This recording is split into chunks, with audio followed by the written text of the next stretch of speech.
Depressão espiritual, suas causas e cura. Capítulo 15. Disciplina.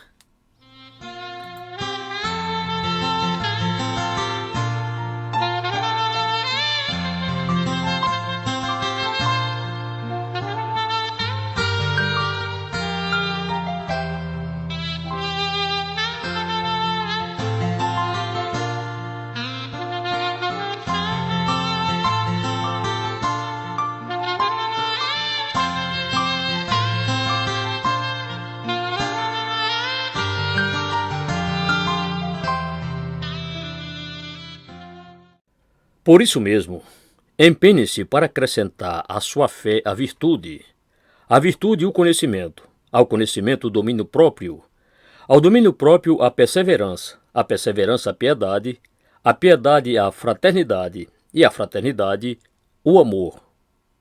2 Pedro 1, versos 5 a 7.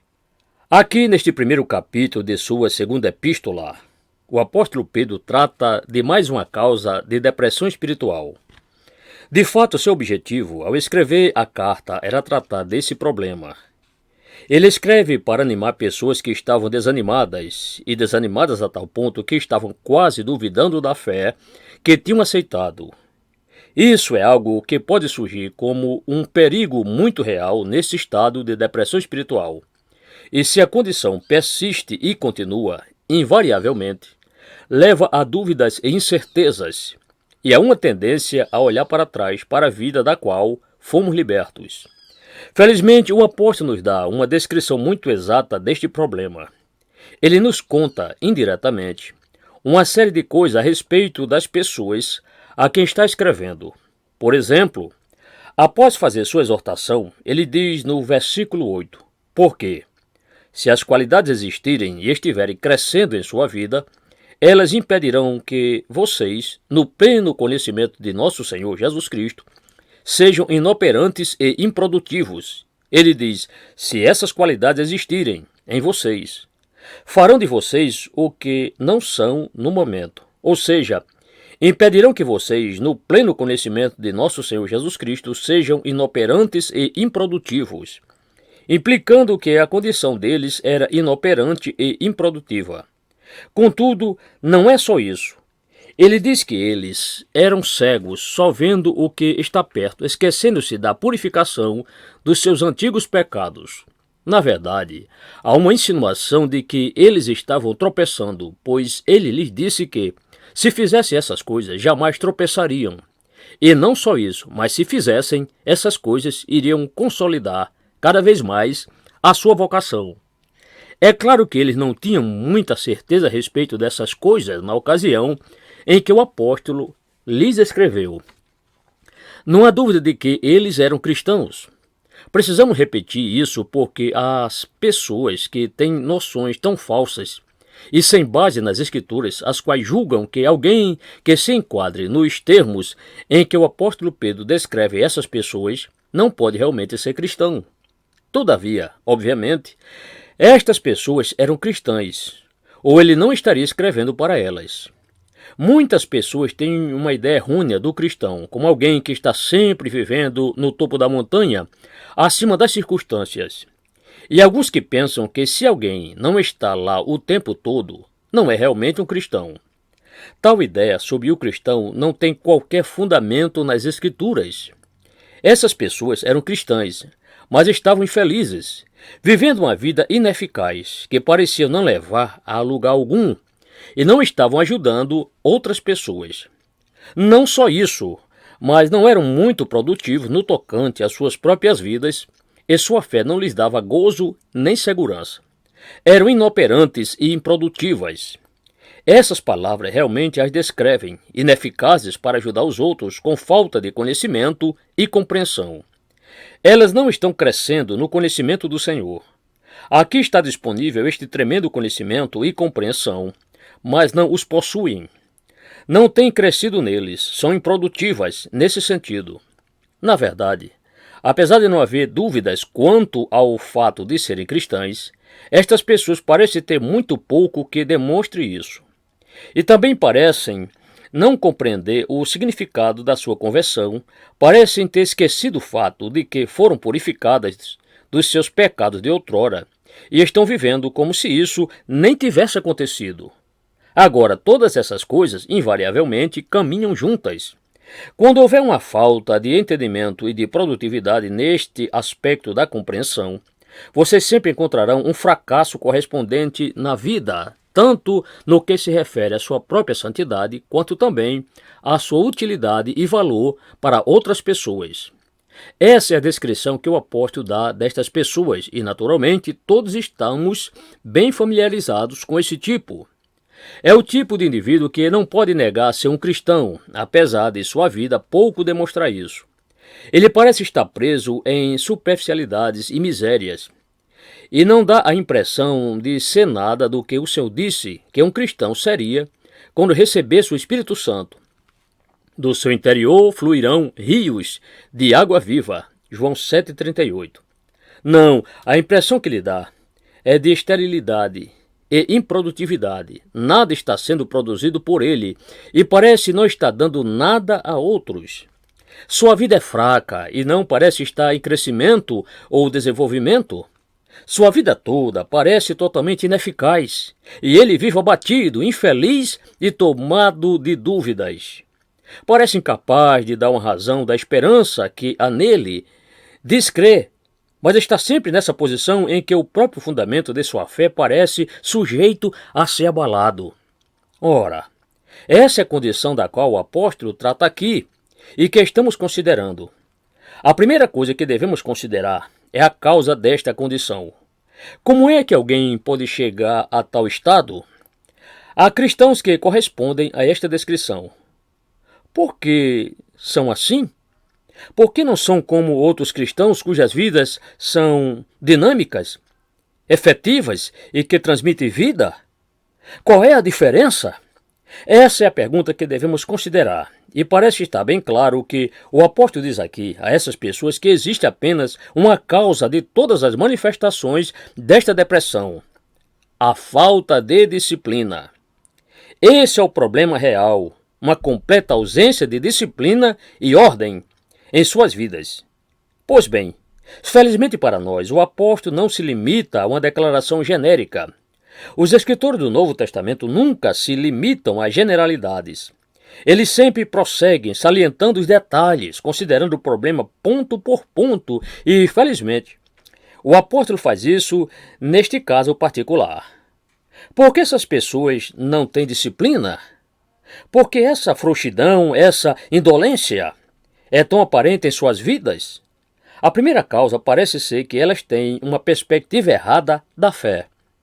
Encontro isso no começo do versículo 5, onde ele diz: empenhe-se para acrescentar sua fé. Complemente a sua fé, guarneça a sua fé com as coisas que ele passa a mencionar. Temos aqui uma sugestão de que eles tinham uma perspectiva errada da fé. Isso é algo muito comum. Parece que essas pessoas tinham uma espécie de visão mágica da fé. Em outras palavras, tinham ideia de que, enquanto alguém tivesse fé, tudo estaria bem. Sua fé operaria automaticamente em sua vida e tudo o que ele precisa fazer como cristão é crer na verdade. Precisa aceitar a fé e, tendo feito isso, tudo mais acontecerá automaticamente. Ele dá um passo, toma uma decisão, qualquer que seja a expressão usada. Isso é tudo o que é necessário. Eu o descrevo como uma visão quase mágica da fé, ou uma concepção automática da fé. No entanto, talvez possa expressá-lo de forma diferente. Muitas vezes existe o que podemos descrever como uma visão mística da fé. Isso certamente explica o problema de muitas pessoas. O que quero dizer com visão mística é uma concepção de fé que sempre pensa nela como um todo, colocando-o de forma negativa. Quero dizer que tais pessoas não compreendem que a fé precisa ser complementada por virtude, conhecimento, domínio próprio, perseverança, piedade, fraternidade e amor, como o apóstolo mostra aqui. Elas têm somente uma fórmula, e essa fórmula é que uma pessoa deve estar sempre olhando para o Senhor, e enquanto olhar para o Senhor, não precisa fazer mais nada. Elas dizem que qualquer tentativa de fazer outra coisa é voltar à posição de salvação pelas obras. Então, se um cristão tem um problema em sua vida cristã, simplesmente dizem: olhe para o Senhor, permaneça nele. Esse é um erro muito comum. Irmãos, vocês podem encontrá-lo numa forma muito interessante em expositores que tomam esse ponto de vista. Ao expor certas passagens das Escrituras, onde muita ênfase é colocada em detalhes, eles, obviamente, caem em dificuldades porque, do ponto de vista deles, não devemos nos preocupar com detalhes. Há somente uma coisa a ser feita, é permanecer no Senhor e olhar para Ele, e enquanto fizermos isso, não há mais nada a fazer. Esta é uma causa extremamente produtiva deste tipo de depressão espiritual e letargia de que estamos tratando. Tais pessoas passam o tempo todo nesta condição infeliz. Tentam colocar em prática esta exortação de permanecer no Senhor e olhar para o Senhor, e por algum tempo tudo parece estar bem. Porém, então, de alguma forma, algo acontece de errado e parece não estar mais permanecendo e, mais uma vez, se sentem infelizes. O problema volta e assim passam sua vida toda tentando manter esta posição, a única que conhecem. Ora, obviamente, isso é um assunto muito importante e precisamos ter certeza de que a nossa visão da fé é a visão do Novo Testamento e que compreendemos o que o apóstolo quer dizer ao afirmar que devemos suplementar ou complementar a nossa fé com certas coisas. A segunda causa geral desta condição é, sem dúvida, nada mais do que mera preguiça ou indolência, nada mais do que frouxidão ou, nas palavras do apóstolo, falta de diligência. Ele diz: empenhe-se. Ele quer ter certeza de que entendamos isso bem e o repete no versículo 10. Creio que todos sabemos algo a respeito disso. Existe uma espécie de indolência ou preguiça geral que aflige a todos nós e que é indubitavelmente produzida pelo próprio diabo. Acaso não percebemos, todos nós, que no que se refere à vida espiritual parece que não temos o mesmo zelo e entusiasmo, nem aplicamos a mesma energia dedicada à nossa vocação secular, nossa profissão ou negócio, nossas distrações ou algo que nos interessa? Será que todos nós já não percebemos que podemos estar trabalhando com muita disposição, mas se paramos para um tempo de oração, repetidamente nos sentimos extremamente cansados? Não é curioso que sempre ficamos com sono e cansados quando vamos ler a Bíblia? Estamos plenamente convencidos de que é algo puramente físico, que realmente não há nada que possamos fazer. Mas é certo que a partir do momento em que começamos a nos dedicar às coisas espirituais, imediatamente vamos nos defrontar com esse problema de indolência e preguiça que nos afeta, por mais alertas e dispostos e cheios de energia que pudéssemos estar previamente. Ou observe isso quando assume a forma de procrastinação. Queremos ler a Bíblia, queremos estudá-la, queremos ler um comentário, porém não sentimos vontade no momento. Achamos que não é certo fazer estas coisas quando não temos vontade e que devemos esperar até que estejamos nos sentindo melhor e haverá uma oportunidade melhor mais tarde. Ou não temos tempo, ou não temos oportunidade. Quantas vezes todos nós passamos por esse tipo de experiência? E então, quando chega a hora certa, por estranho que pareça, ainda não conseguimos nos dedicar àquilo. Está fora de discussão que a maioria de nós está vivendo vidas que carecem de disciplina, ordem e organização. Talvez nunca antes a vida fosse tão difícil para os cristãos quanto na época atual. O mundo e as organizações da vida ao nosso redor tornam as coisas quase impossíveis. A coisa mais difícil é pôr em ordem nossas próprias vidas e administrá-las. A razão disso não é que estas coisas externas nos compelem, mas se não conhecermos o perigo de nos desviarmos, se não assumirmos uma posição contra isso, já teremos falhado sem saber. Há tantas coisas que nos distraem. Começamos com o Jornal da Manhã, e muitas pessoas começam com 2 em vez de 1. E então, depois de algumas horas, chega o jornal ou jornais da tarde. Essas coisas são lançadas sobre nós. Naturalmente, não somos obrigados a comprar os jornais, mas estão aí, e todo mundo faz isso. Talvez seja entregue à nossa porta. é colocada à nossa frente e, quase sem percebermos, está ocupando o nosso tempo. Não preciso me deter com todos estes detalhes: o rádio, a televisão, as coisas que temos de fazer, reuniões para assistir, incidentes aqui e ali, problemas que surgem. O fato é que cada um de nós está lutando por sua vida no presente, lutando para controlar, governar e viver sua própria vida. Todos os pastores concordarão comigo quando digo que não há nada que nos é dito com mais frequência hoje em dia do que isto: eu não sei o que fazer. Parece que não tenho tempo de ler a Bíblia e meditar como eu gostaria. A simples resposta para isso é que não passa de falta de disciplina, uma falha em organizar as nossas vidas. Não adianta reclamar a respeito das circunstâncias. Sempre voltamos para isso e não há necessidade de discutir o assunto. Todos temos tempo. Se temos tempo para fazer tantas outras coisas, então temos tempo. E o segredo do sucesso nesta área é tomar esse tempo e insistir que seja dedicado às questões da alma em vez de ser gasto com tantas outras coisas. Essa é a segunda causa do problema: uma falta de disciplina em nossas vidas, uma falha em organizar, comandar e controlar nossas vidas, como no fundo do coração sabemos que deveríamos fazer. Sendo essa a causa, passemos agora para o tratamento. Qual é o tratamento prescrito pelo apóstolo Pedro para esta condição? É simplesmente o inverso da causa do problema.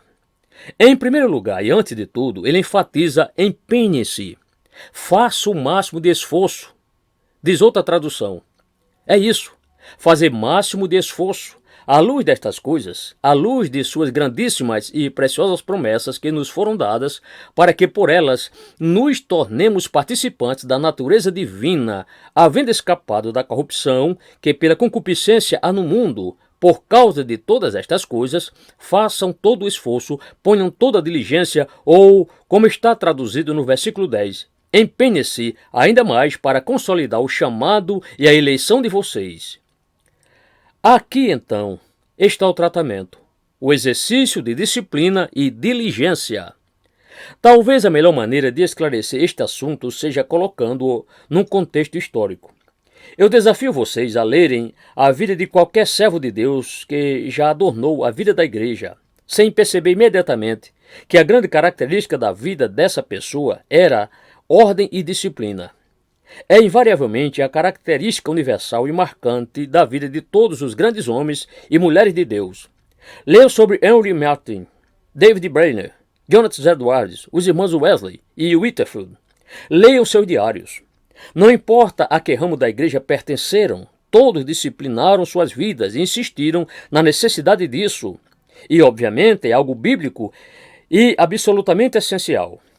É necessário que aquele que se aproxima de Deus creia que ele existe. Diz o autor da Epístola aos Hebreus, Hebreus 11, verso 6, ao meio da Revista Atualizada. Sim, e também que recompensa aqueles que o buscam diligentemente. Precisamos ser diligentes em buscar a Deus. Mas alguém dirá: esse tipo de ensino não estaria provando a justificação pelas obras? Veja como o diabo é sutil. Você certamente está voltando à heresia católica e à forma católica de devoção. A resposta a isso é que foi o apóstolo Pedro, o apóstolo inspirado, que se esforçou para nos lembrar que todas as Escrituras são inspiradas. E é ele que também nos diz que devemos acrescentar todas essas outras coisas à nossa fé e exercer toda a diligência ao fazer isso. Sejam mais zelosos, sejam ainda mais ativos, ele diz. E é claro que não há nenhuma contradição nisso. O erro da justificação pelas obras está em confiar na disciplina de sua própria alma para salvar sua alma. Contudo, o oposto de confiar em suas obras não fazer coisa alguma. É fazer tudo sem colocar a sua confiança no que faz. Não são as obras que estão erradas. É colocar sua fé nelas, confiar em suas próprias obras. Ora, que perigo sutil temos aqui. Creio que um dos maiores perigos no protestantismo hoje em dia, especialmente nos círculos evangélicos, é que, em nosso medo do erro da justificação pelas obras, temos declarado que as obras não têm qualquer importância. Argumentamos que a fé somente é que conta, e porque sou um homem de fé, não importa o que eu faço, e minha vida pode ser completamente indisciplinada. De maneira nenhuma. O oposto de uma confiança falsa nas obras não é indolência, falta de disciplina e não fazer nada. É ser diligente. E mais do que diligente, ser zeloso e acrescentar sua fé. No entanto, ao mesmo tempo, deve compreender que as suas ações nunca serão suficientes, mas que Deus certamente recompensa aqueles que o buscam com diligência. Tantas pessoas dizem que dariam tudo para ter apenas o vestígio que fosse do conhecimento que os santos tiveram. Se eu pudesse ter esse mesmo gozo, essa alegria que tiveram, eu daria o mundo inteiro em troca disso. Porque não posso ter essa experiência? Perguntam. A resposta é que nunca realmente a buscaram. Observe as vidas desses homens e o tempo que dedicaram à leitura da Bíblia e à oração e várias outras formas de autoavaliação e exercícios espirituais. Eles creram no exercício da disciplina da vida espiritual. E foi por causa disso que Deus os recompensou, dando-lhes aquelas manifestações graciosas de si mesmo e aquelas experiências estupendas que aqueceram seus corações. Então colocamos em primeiro lugar a necessidade de disciplina e ordem. Na verdade, vejo-me tentado neste ponto a tratar do assunto em detalhes. Se concordarmos com a importância de reivindicar tempo e organizar nossa vida diária, devemos insistir a todo custo que certas coisas sejam feitas. Em outras palavras, se realmente creio que a Bíblia é mais importante para mim do que o jornal matutino, devo ler a Bíblia antes de ler o jornal. O que quer que eu tenha deixado de fazer? Isso deve ser feito. Devo ser fiel em meu tempo de oração, devo passar tempo em meditação, outras coisas talvez fiquem por fazer. Mas isso tem que ser feito. Esse é o começo, é uma ilustração de um elemento de ordem sendo incorporado à minha vida. Tantas pessoas falham e se tornam infelizes e deprimidas simplesmente porque não assumiram controle de si mesmas. Vocês mesmos precisam fazer essas coisas. Ninguém mais as fará por vocês. Na verdade, ninguém mais pode fazê-las por vocês. Se não derem atenção a essas coisas em detalhes, continuarão sendo cristãos deprimidos. Podem ter certeza. Sejam diligentes, façam todo o esforço, sejam mais do que zelosos, cuidem disso a qualquer preço. O segundo princípio é que devemos suplementar nossa fé. Acrescente a sua fé, diz a tradução que eu li, suplemente a sua fé, diz outra tradução. Ainda outra diz, guarneça a sua fé. Os eruditos nos dizem que a palavra guarnecer é uma palavra grega usada em conexão com a representação de um drama. Significa providenciar uma espécie de orquestra ou coro.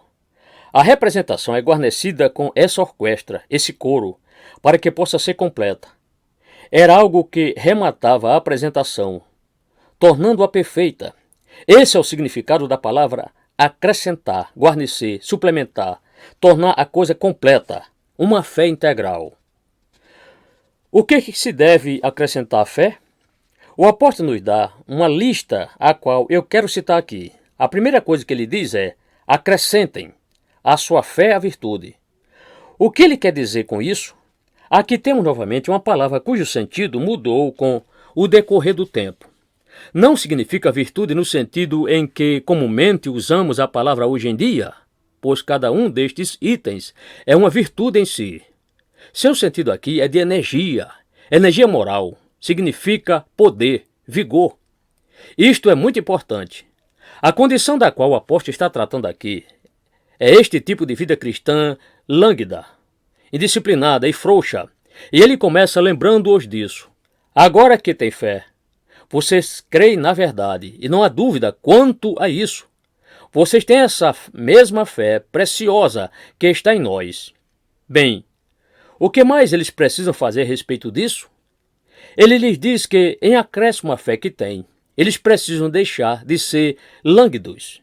Em outras palavras, acrescente à sua fé essa energia moral, assuma o controle de si mesmos. Não se arrastem através da vida cristã. Andem por ela como devem, com vigor, acrescente à sua fé, força e poder. Não sejam cristãos debilitados que sempre dão a impressão de que estão ao ponto de ter uma vertigem e desmaiar e que podem falhar a qualquer momento. Não sejam lânguidos, diz o apóstolo, guarneçam a sua fé com virilidade e poder, virtude. Como essa exortação é necessária? Comparem. Faça um contraste do cristão típico e comum com a pessoa típica e comum do mundo. O cristão declara estar interessado em coisas espirituais no reino de Deus e no conhecimento de Deus e de Cristo. Esta é sua reivindicação. Ele diz que tem fé, e é isso que a fé significa. Comparem-no com a pessoa típica do mundo que está interessada em jogos e nas coisas que acontecem no mundo dos esportes. Vocês percebem a diferença. Não há nada lânguido a respeito da pessoa que está interessada nessas coisas. Observem seu entusiasmo e sua energia. Então observe o cristão em contraste como ele é débil, sempre com uma expressão de pesar. E a razão é que esse tipo de cristão deixou de acrescentar à sua fé. Ele diz que é um cristão e crê na verdade, mas deixou de guarnecer a sua fé. Acrescenta à sua fé a virtude o conhecimento. Isso não quer dizer simplesmente conhecimento de doutrina. Temos isso numa certa medida, de outro modo, nem teríamos fé. Isso significa um tipo de discernimento, significa entendimento, significa iluminação. Não sabemos tudo no momento em que cremos em Cristo. Não entendemos todas as coisas. Isso é só o começo. Há contrastes, apelos e exortações nas epístolas do Novo Testamento para que cresçamos em entendimento. Que o amor de vocês aumente cada vez mais, diz Paulo, em conhecimento e em toda percepção. Filipenses 1, verso 9. Isso é o que o apóstolo Pedro está dizendo neste momento. Ele diz que os cristãos não devem parar na fé. Já são cristãos, mas precisam entender a vida cristã. Devem compreender os perigos sutis que os cercam. Precisam compreender algo da sutileza de Satanás. Precisam de compreensão. Por isso, acrescentem a sua fé. Esforcem-se por ter esse discernimento, essa compreensão, essa iluminação.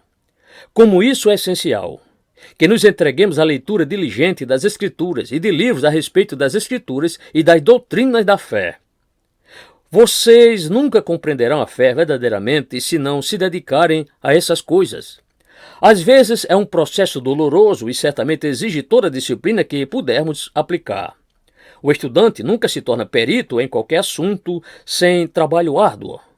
Aquela conversa a respeito do tipo de homem que tem uma inteligência tão brilhante que nunca precisa estudar ou se esforçar e depois ganha o primeiro lugar nos exames é puro mito. Isso não acontece. É uma mentira. Sem conhecimento, e nunca se pode ter conhecimento se não se esforçar, a pessoa nunca terá verdadeira compreensão, verdadeiro discernimento. Isso requer disciplina e esforço. Na verdade, guarnecer sua fé com conhecimento ou ciência é trabalho muito árduo. O próximo item é temperança, que significa domínio próprio. E aqui não significa simplesmente que controlamos a nossa vida em geral. Esta temperança é uma coisa muito mais detalhada e particular do que isso. Significa que precisamos controlar cada aspecto da nossa vida. Talvez signifique que tenhamos de controlar até o que comemos e bebemos. Os médicos constantemente estão nos dizendo que muitas pessoas estão numa condição precária de saúde física porque comem ou bebem demais. Não há dúvida de que isso é verdade, e há uma tendência crescente a isso no mundo moderno.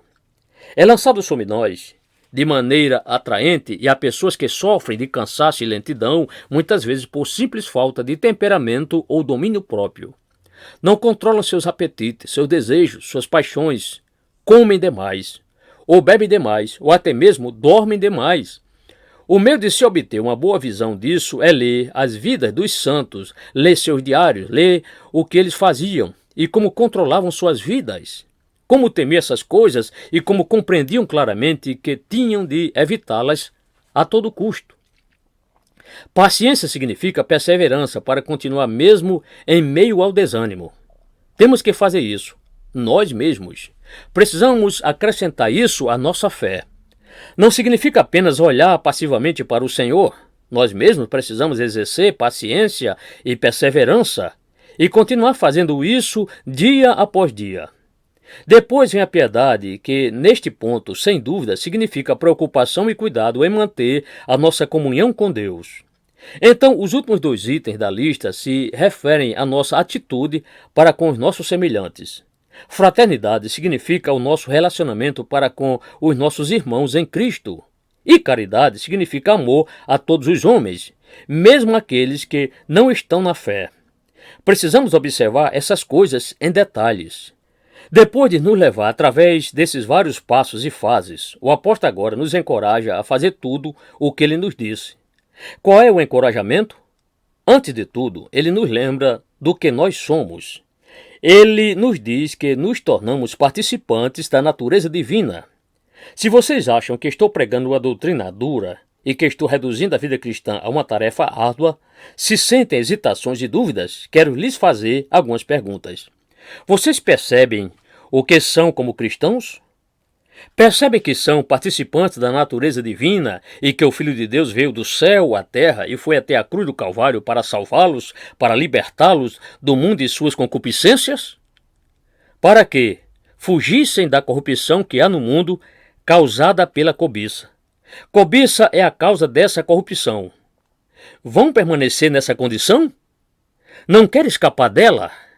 Percebam, ele diz que Cristo morreu para que pudessem ser tirados dela, e que realmente foram tirados dela.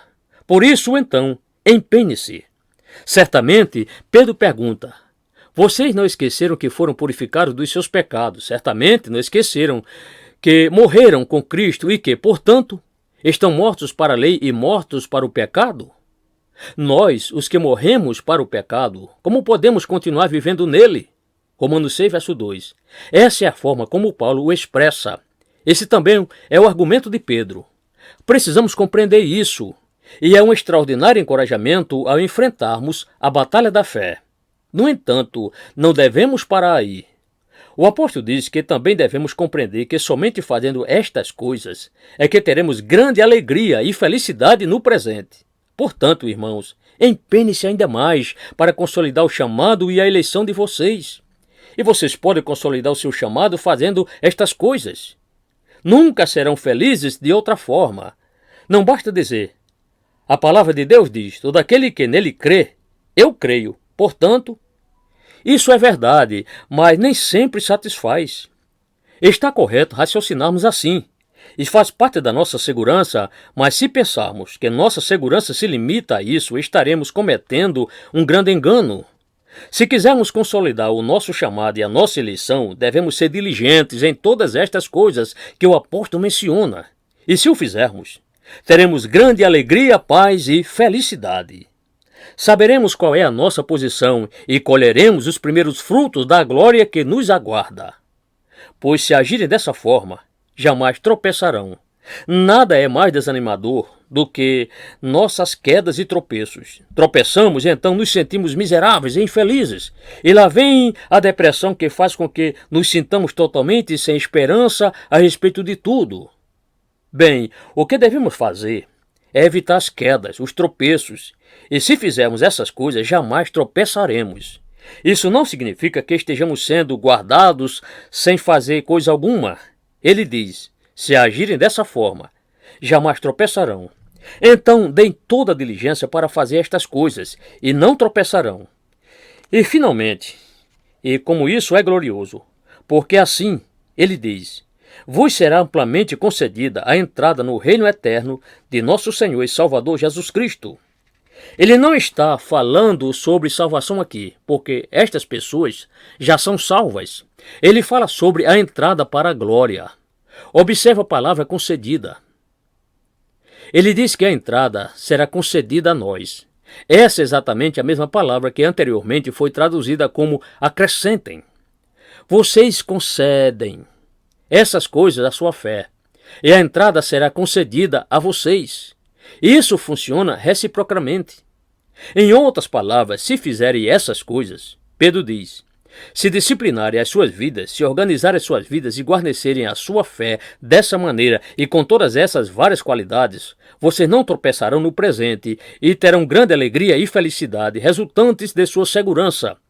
E quando o fim chegar, deixarão esta vida com suas velas cheias pelas gloriosas brisas celestes. Não haverá nenhuma hesitação em sua entrada, não será feita com velame rasgado. Será uma entrada ampla, a que será concedida a vocês. não precisarão dizer como Lord Tennyson, e que não haja ranger do madeirame quando eu me fizer ao mar. Porque não será uma saída para um mar desconhecido, mas sim um fim das tormentas da vida e uma entrada triunfante no porto do nosso eterno descanso e glória na presença de Deus. Se somos cristãos infelizes e deprimidos, é muito provável que seja devido a essa falta de disciplina. Portanto, vamos ser positivos e ativos, pondo toda a diligência. Vamos suplementar a nossa fé sem termos medo. Vamos esclarecer nossas ideias e então colocá-las em prática e complementar nossa fé com esta força e vigor, com este conhecimento, com esta temperança, com esta paciência, piedade, amor fraternal e caridade. Vamos começar a desfrutar da nossa vida cristã e ser úteis aos outros. Vamos crescer na graça e no conhecimento e assim atrairemos todos que nos conhecem, para que se unam a nós nesta fé preciosa e para que experimente a bem-aventurança destas grandes e preciosas promessas que nunca falham.